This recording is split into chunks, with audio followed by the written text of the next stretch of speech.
The Brody's got his own box. He's got his own tissue paper. He got his own shoe. Why not?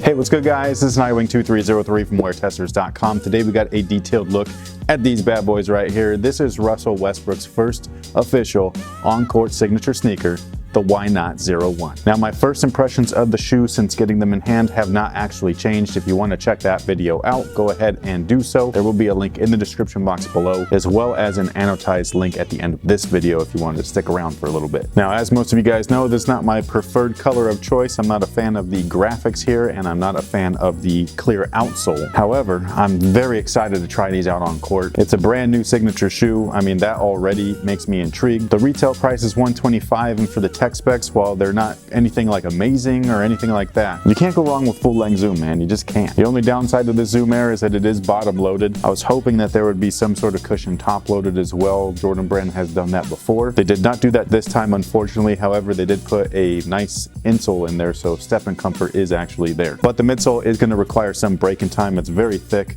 I think it's actually really cool. It's definitely clunky, so this is something that is, I would say, I guess, more commonplace for a 90s basketball shoe. Again, that's something that I went over in my first impressions, because that's exactly what these remind me of. This reminds me of a 90s shoe on the bottom, especially in the back right here. But I mean, look at this super beefy outrigger right here. This entire portion of the midsole is a big old outrigger. Lateral support on these guys right here is so on point that I'm like, dude, Russ must really be heavy-footed on lateral movements in order for them to really like cage him in like that. So if you are a 4-foot heavy player, and I'm not talking about like you just play on your 4-foot a lot, which is what I do. I'm talking about if you're 4-foot heavy, like you're a heavy stomper, which I'm not. But if you are, these guys right here should contain you like nobody's business. That's a fat ass outrigger, man. This thing, that's huge. The entire white portion of the outsole is an outrigger.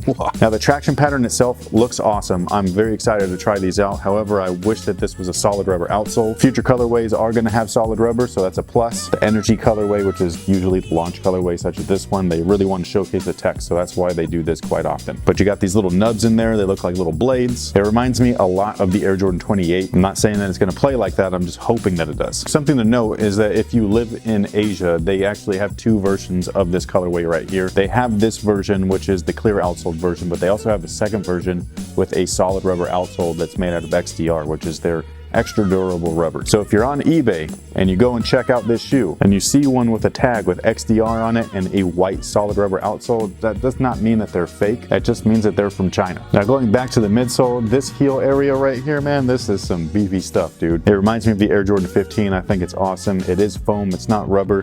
The shoe feels a lot lighter in hand than they actually look. They look like they're extremely bulky and that they're going to be super heavy. While they do feel bulky, they don't feel heavy. They feel like a lightweight shoe. But you could tell that support is one of the main features on these guys right here. You got support from the back, you got support in that front area, you got containment support with the overlay material. There's like no stretch on these things, man. Trying to get your foot in there is a pain in the ass. I do not see how containment is going to be a problem or anything like that. And then you have this extra flat outsole. Like, this is one of the flattest outsoles I've seen from Jordan Brand in a long time, and all of these features right here play into the stability and the support of the shoe. So it looks like that's what Russ was looking for, something that's going to contain his movements and support him at the same time. Now, if all that stuff sounds like something that you're into, then maybe you're going to want to actually try these out. Now moving on to the upper of the shoe, we got this synthetic cover right here. It's kind of like a shroud or an overlay. It's made out of a vinyl-y material, kind of like a fuse. They're able to put graphics on this, which is very apparent with this colorway. So it should make color options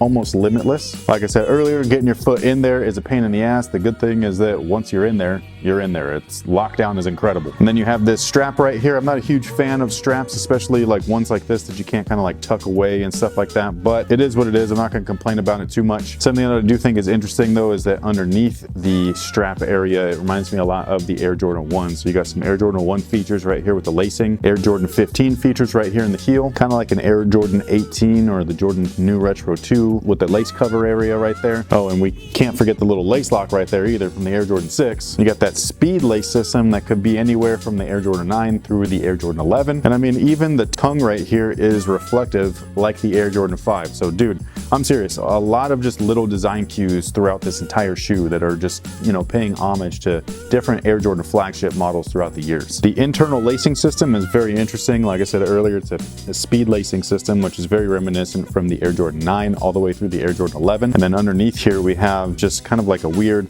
low cut almost collar area, but then the heel sculpt back here and the padding is just amazing. Like once you're in there, like I said, you just feel like you're sucked in. It's like a suction cup for your foot, man. It feels awesome. And I think that these things are going to be beasts on court. I think that they're going to be very specific towards certain types of players. If you want something low profile, if you want something super lightweight, this is probably not going to be for you. These look a little bit more sturdy, a little bit more old school, if you will. Big chunky midsole, big chunky back. This is for somebody that wants stability and containment. I've said this many times and I'll probably say it many times more, but not every shoe is made for every person, but there is a shoe out there for every person. So while these might not be for you, they might be perfect for someone else. And that pretty much takes care of it. Like I said, I'm just super excited to play in these. I cannot wait. I love playing in brand new shoes, especially if they're brand new signatures. It's always kind of like a curiosity thing. You want to see what they did, what they implemented, how they did it, just see how they work. But you let me know what y'all think about these. The Jordan Why Not 01s. Very weird name, but Russ is a weird guy, so I guess if the shoe fits, right?